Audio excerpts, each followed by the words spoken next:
Fala, galera! Seja você muito bem-vindo ao canal Vamos Falar Sobre. E hoje, nessa semana, na verdade, o canal Vamos Falar Sobre está comemorando um ano de vida, um ano desde que começou lá em maio do ano passado, naquela surpresa toda que aconteceu, né? Na verdade, o canal aconteceu meio que do nada, assim. Então, eu gostaria de agradecer a você aí que tem acompanhado o canal durante esse um ano. Muito obrigado por todo esse carinho de vocês, muito obrigado por sempre estar acompanhando, deixando algumas mensagens aqui. Ah, em todos os vídeos, na verdade, tem pessoas aí que sempre estão lá deixando alguma mensagem, eu sempre estou lá tentando responder vocês também, que eu acho muito legal essa troca que a gente faz para poder conversar e compartilhar o que, que a gente sente sobre o que está sendo ensinado aqui. Eu costumo falar que eu aprendo muito com o que vocês escrevem aqui embaixo para mim nas mensagens, nos comentários, lá no WhatsApp. Então, assim, muito obrigado. E aí a gente está comemorando, então, esse um ano do canal e a festa, na verdade, não é uma festa, né? Mas eu gostaria de agradecer você que tem nos acompanhado aqui. E para isso eu resolvi gravar esse vídeo hoje aqui, falando um pouquinho sobre o Vem Segue-me dessa semana, que é como que a gente começou, na verdade, aqui no canal, falando sobre o Vem Segue-me. Depois eu comecei a trazer outros vídeos, outros programas aqui para o canal, mas foi pelo Vem Segue-me que a gente começou. Então, nada mais do que justo a gente comemorar um ano falando sobre o Vem Segue-me. E hoje a gente vai falar sobre os últimos capítulos referentes a Moisés, referentes à vida de Moisés, antes dele ser transladado, tá? Então a gente vai ver algumas coisas bem importantes, o que ele falou para o povo israelita durante esses últimos tempos dele, né? O que ele trouxe para eles. A gente vai ver um pouquinho sobre Deuteronômio. Então não esqueça de dar aquela curtida aqui no vídeo, não esqueça de compartilhar com seus amigos e também convide seus amigos para que possam se inscrever no canal, ok? Para que também possam conhecer o que a gente está sempre trazendo aqui para você, beleza? Então hoje a gente vai ver um pouquinho sobre Deuteronômio, e aí são capítulos meio que selecionados, né, do Vem Segue-me, de 6 a 8, capítulo 15, 18, 29 a 30 e o capítulo 34 de Deuteronômio. E o nome da aula de hoje se chama Guarda-te para que não te esqueça do Senhor. Eu acho que esse tema tem tudo a ver com os últimos tempos de Moisés, porque o que ele fez nos últimos dias dele, na verdade, foi ajudar os israelitas a se lembrarem do Senhor, para que eles não se esquecessem dos 10 mandamentos, para que eles não se esquecessem dos convênios que eles tinham feito. Então, falando um pouquinho sobre isso, Moisés preparou os israelitas para entrar na Terra Prometida, ensinando a importância de lembrar isso do Senhor e de obedecerem a Ele. Então, esse foi o pilar que ajudou Moisés nesses últimos dias dele. Ele também repetiu as instruções de retirar os cananeus da Terra Prometida e de destruir tudo associado à adoração a falsos deuses. Então, essas são algumas coisas do que aconteceu durante esses capítulos aqui. Então, vamos ver lá em Deuteronômio 6, e versículo 6 a versículo 9, e fala o seguinte: E essas palavras que hoje te ordeno estarão no teu coração, e as ensinarás a teus filhos, e delas falarás assentado em tua casa, e andando pelo caminho, e deitando-te e levantando-te. Também as atarás por sinal na tua mão, e te serão por frontais entre os teus olhos, e as escreverás nos umbrais de tua casa e nas tuas portas. Uma coisa interessante desses versículos é o quanto que o Senhor ele frisa aqui para que nós possamos nos lembrar das coisas que são ditas por ele e que possamos ensinar os nossos filhos sobre essas coisas e a importância dessas coisas para eles também, e fazer o possível para que essas coisas possam não ser esquecidas, tanto por nós quanto por nossos filhos e nossa posteridade. E eu tenho uma pergunta para nos ajudar aqui. O que nós podemos fazer para nos lembrar dos mandamentos do Senhor e tê-los em nosso coração?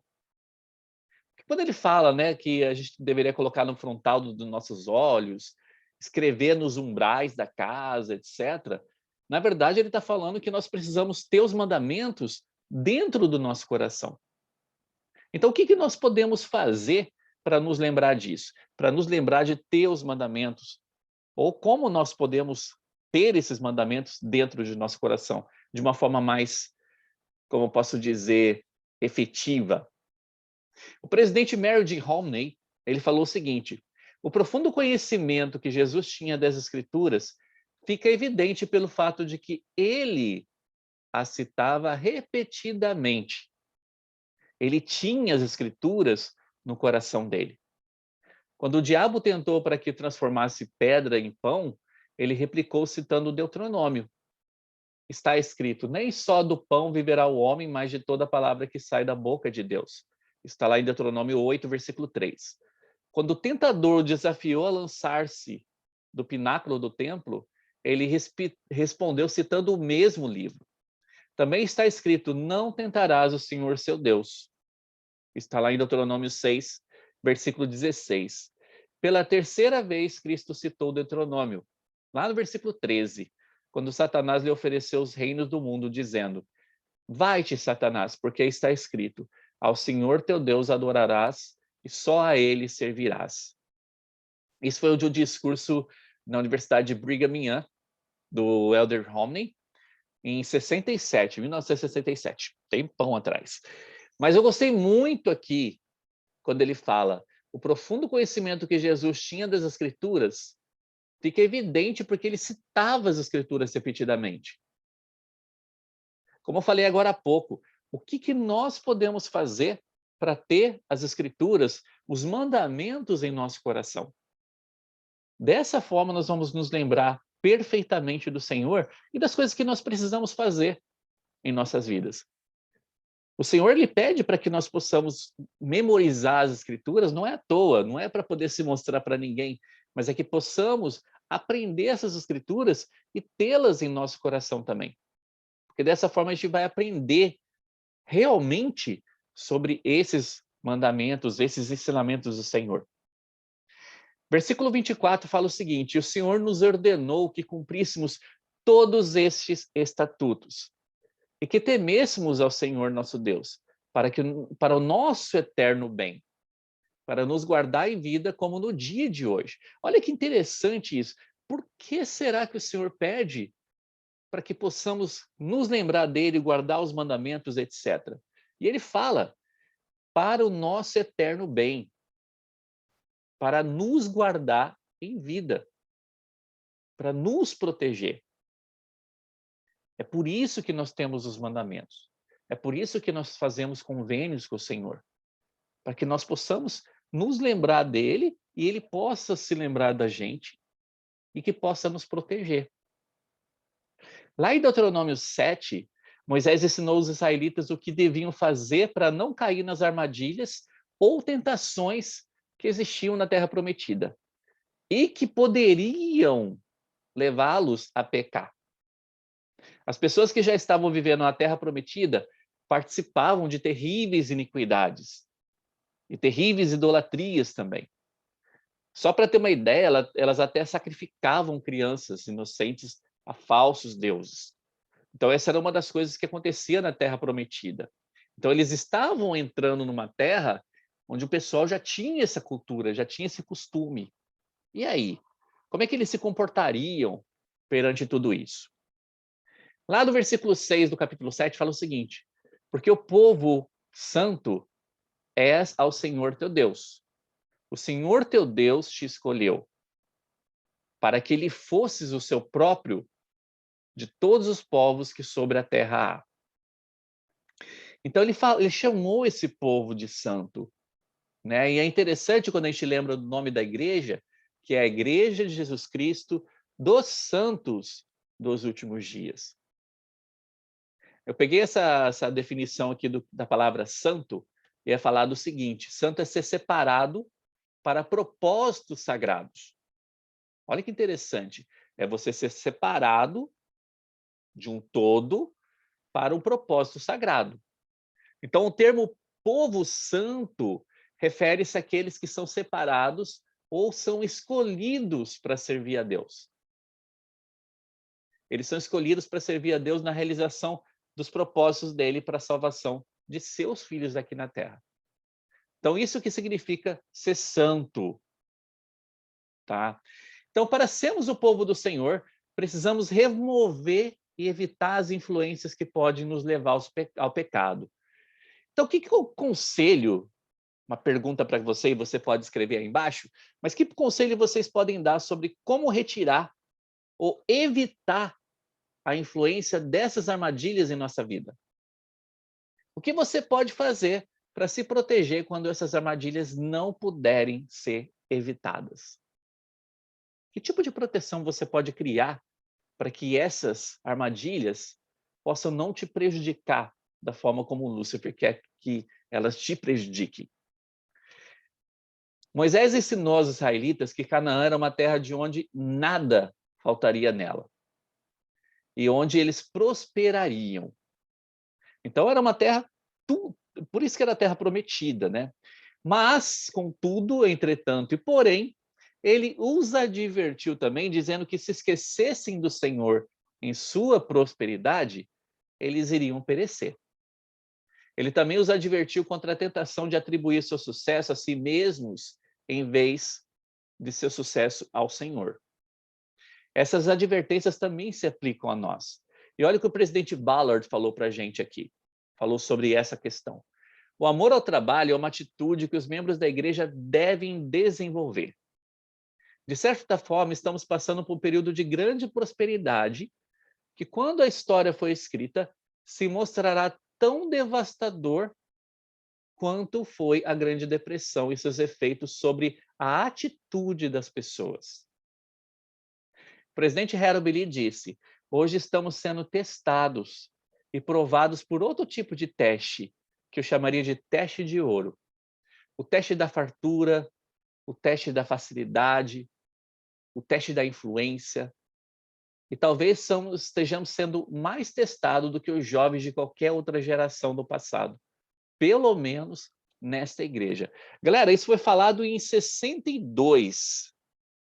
Imagina hoje em dia como é que está esse cenário. Hoje nós estamos sendo mais testados do que qualquer outra geração que já tenha passado pela Terra. E aí, na verdade, o Senhor começa a dar alguns conselhos para o povo de Israel que servem para nós também, porque nos ajudam a saber como que nós podemos cuidar de nós próprios e cuidar de outras pessoas também. Então, lá em Deuteronômio 15, o Senhor descreve outra maneira pela qual os israelitas deveriam cuidar dos necessitados. E lá no versículo 2 a 5 fala o seguinte: este, pois, é o modo de remissão, que todo credor que emprestou ao seu próximo alguma coisa, a remitirá. Não a exigirá do seu próximo ou do seu irmão, pois a remissão do Senhor é apregoada.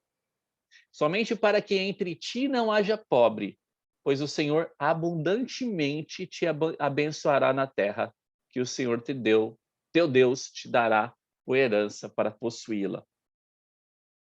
E se somente ouvirdes diligentemente a voz do Senhor, para cuidardes em cumprir todos esses mandamentos que hoje te ordeno.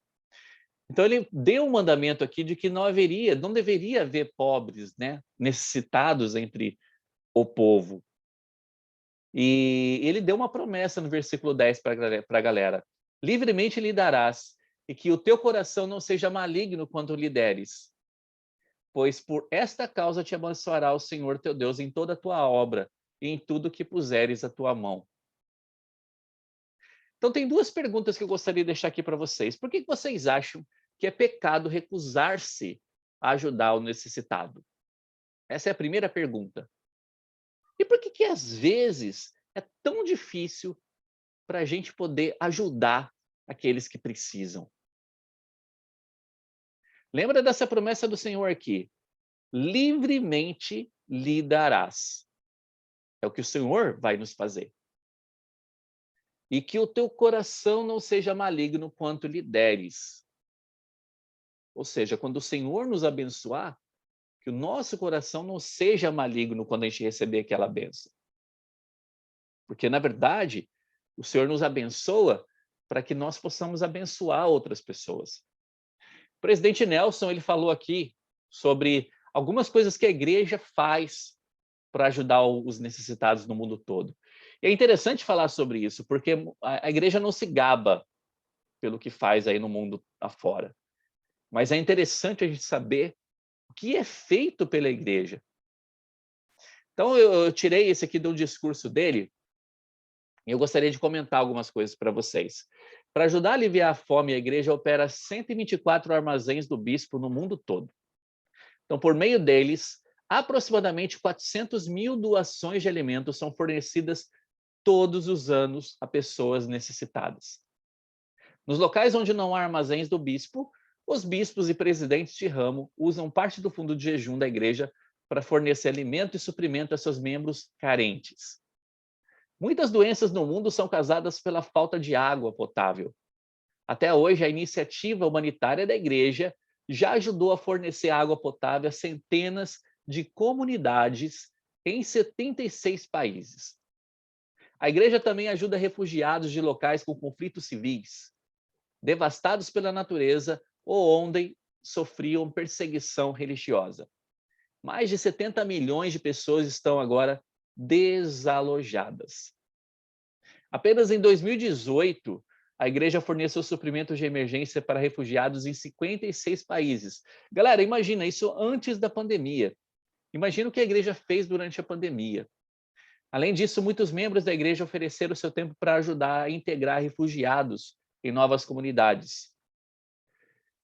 E apenas no ano passado, a igreja providenciou cuidados oftalmológicos a mais de 300 mil pessoas em 35 países. Cuidados para recém-nascidos e milhares de mães e bebês em 39 países, e também cadeiras de rodas para mais de 50 mil pessoas em dezenas de países. Só no ano passado, a igreja executou mais de 100 projetos para aliviar o sofrimento pós-desastre em todo o mundo, ajudando vítimas de furacão, incêndios, enchentes, terremotos e outras calamidades. Sempre que possível, os membros da igreja, com seu colete amarelo do programa Mãos que Ajudam, se mobilizam em grande número para ajudar pessoas afligidas por desastres. Esse tipo de serviço, prestado por tantos de vocês, é a pura essência da ministração. Ajudar os outros. Fazer um esforço consciente para cuidar das pessoas, tanto quanto ou mais do que cuidamos de nós mesmos. Essa é a nossa alegria. Especialmente devo acrescentar quando não é conveniente e quando nos tira da zona de conforto. Viver esse segundo mandamento é a chave para nos tornarmos verdadeiros discípulos de Cristo. Então, é uma chave de ouro, né, que o presidente Nelson deu aqui referente ao que nós podemos fazer, ou o que a igreja já tem feito para ajudar o mundo todo aí fora. E o que nós podemos fazer? Eu gostei muito dessa parte, né? Ajudar os outros é nossa alegria. Especialmente quando nos tira da zona de conforto, que ele fala, né? Então, que possamos nos lembrar disso, que nós podemos ajudar outras pessoas. E isso é uma das coisas que o Senhor nos pede tanto. E que faz parte de guardar os mandamentos dele, de ter os mandamentos dentro do nosso coração. Lá no capítulo 18, versículo 15 e 19, fala o seguinte: o Senhor teu Deus te levantará um profeta do meio de ti, de teus irmãos como eu, e ele ouvireis, e a ele ouvireis. Versículo 18. Eu lhes levantarei um profeta do meio de seus irmãos como tu, e porei as minhas palavras na sua boca, e ele lhes falará tudo o que lhe ordenar. E acontecerá que qualquer que não ouvir as minhas palavras, que ele falar em meu nome, eu requererei dele. Ou seja, na verdade, o Senhor está falando aqui, dando uma profecia, na verdade, messiânica, falando sobre Jesus Cristo. E que Cristo seria levantado como um profeta, né, semelhante a Moisés. Então, eu gostaria de deixar uma pergunta aqui. De que forma que Cristo seria semelhante a Moisés? Nós já vimos algumas aulas atrás aí, de que forma que Moisés foi semelhante a Cristo. Agora, ao contrário, de que forma que Cristo ele seria semelhante a Moisés no fato de ser chamado de um profeta. Pensa um pouquinho sobre isso. Lá no capítulo 29 a 30, fala o seguinte: antes de os israelitas entrarem na terra prometida, Moisés explicou aqui as consequências da obediência e também as consequências da desobediência às leis de Deus. Moisés aconselhou os israelitas a serem fortes e corajosos e deixou uma bênção a cada tribo de Israel. Lembrando aqui, a vida de Moisés ele já está chegando ao fim, e ele sabe disso. Então ele deixa uma bênção também sobre cada tribo de Israel. Mas antes disso, ele começa a explicar sobre as consequências de nós cumprirmos e não cumprirmos os mandamentos. Então vamos ver aqui no versículo 25 a 28 primeiro, o que ele fala, lá no capítulo 29. Porquanto deixaram o convênio do Senhor, o Deus de seus pais, que com eles fez quando os tirou do Egito. Ele está falando aqui daqueles que descumpririam os mandamentos do Senhor, né? Deixariam um convênio. E eles foram e serviram a outros deuses, e se inclinaram diante deles, deuses que não conheceram, e nenhum dos quais ele tinha dado. Pelo que a ira do Senhor se acendeu contra essa terra, para trazer sobre ela toda a maldição que está escrita nesse livro. E o Senhor os tirou de sua terra com ira, com indignação e com grande furor, e os lançou em outra terra, como neste dia se vê. Então, a gente vê aqui, na verdade, a gente já falou em uma outra aula, né, sobre a questão de adorar outros ídolos e tudo mais, e aqui o Senhor volta a falar sobre isso, sobre alguns israelitas que, entrando na terra prometida, iriam cometer esse pecado novamente, e ele fala das consequências que aconteceriam com eles. A mesma coisa acontece conosco também, né? O Senhor, ele nos tira de sua terra prometida, quando nós deixamos de cumprir os convênios dele, porque nos afastamos do Espírito Santo.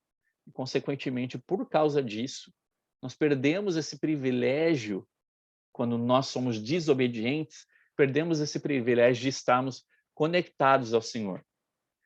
E com isso, nós perdemos essa conexão com o Pai Celestial. E é claro, para voltar a ter essa conexão novamente, nós precisamos nos arrepender. É isso que ele nos pede. E no capítulo 30, versículo 2 e 3.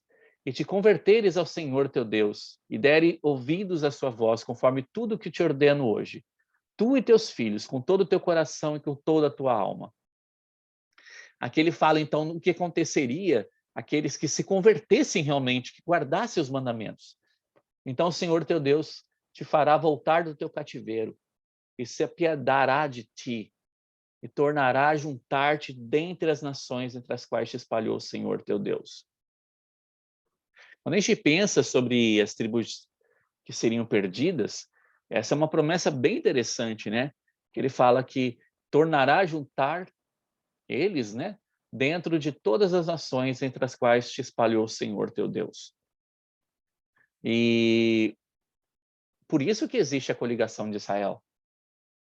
A coligação de Israel é uma promessa do Senhor, em cumprimento dessa promessa que ele fez lá atrás, para os filhos de Israel, para aqueles que se convertessem realmente e guardassem os mandamentos.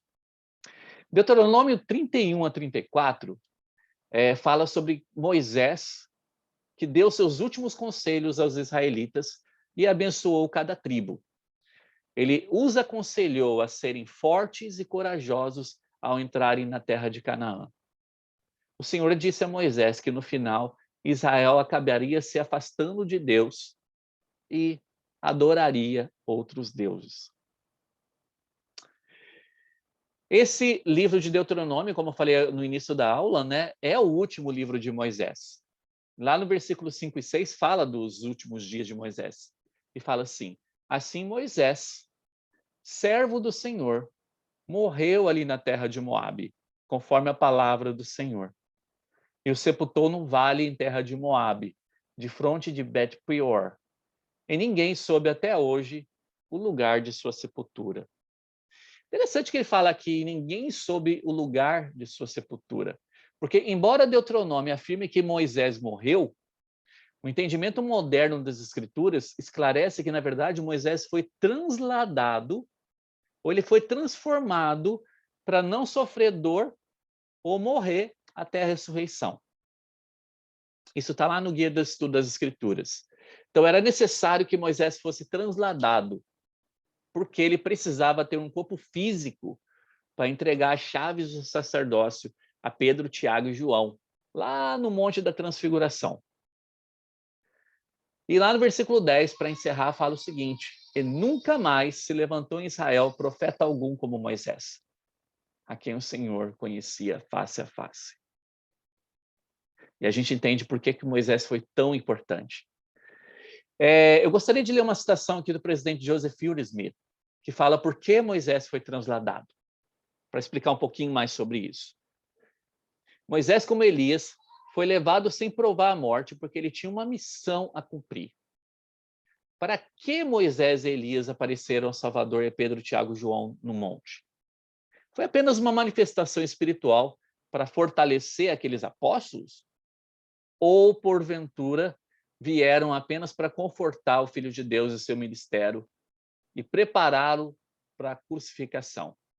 Não, não foi este o propósito. O propósito foi, de acordo com Joseph Smith, foi o seguinte: o sacerdócio é eterno.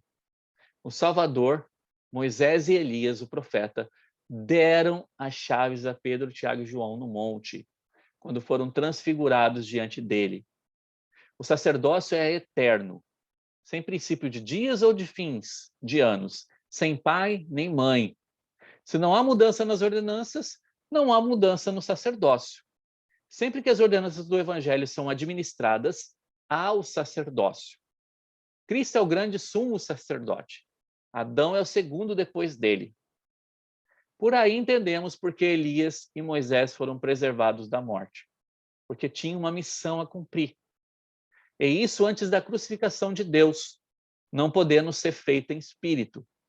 Eles tinham que ter corpos tangíveis. Cristo é as primícias da ressurreição. Por ressurreição, por isso era essencial de que qualquer profeta antigo com um trabalho preparatório executar para a missão do Filho de Deus ou para a dispensação do meridiano dos tempos fossem preservados para cumprir tal missão na carne, porque Cristo seria o primeiro a ressuscitar. Então eles não poderiam ter ressuscitado antes. Por esse motivo, Moisés desapareceu do meio do seu povo, sendo levado para o monte onde o povo pensou ter sido sepultado pelo Senhor. Ele foi preservado pelo Senhor para que no devido tempo pudesse vir restaurar suas chaves, conferindo sobre a cabeça de Pedro, Tiago e João, os quais estavam à testa da dispensação do meridiano dos tempos.